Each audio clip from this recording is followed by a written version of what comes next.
বন্ধুরা এখন ইন্ডিয়ার ফাইনাল খেলা দেখতে বসেছি। এদিকে আছে আশিস, এদিকে আছে পীযূষ, এদিকে আছে সুজয়, দেখতেই পাচ্ছ আমরা সবাই বসে আছি। এদিকে অরিজিৎ আছে, এইদিকে আমি বসে আছি, এদিকে পল্টু বসে আছে। আজকে ইন্ডিয়া জিতবেই।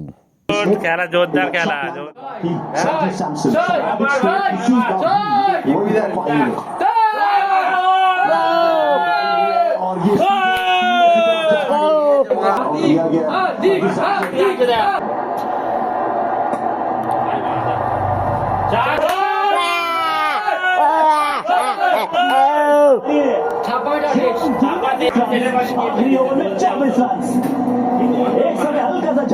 ভাবা যায় এটা ফানি ভিডিও হলো।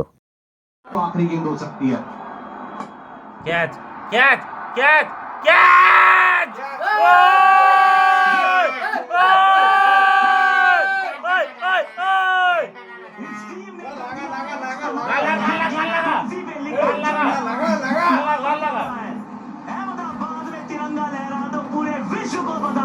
জিতে গেল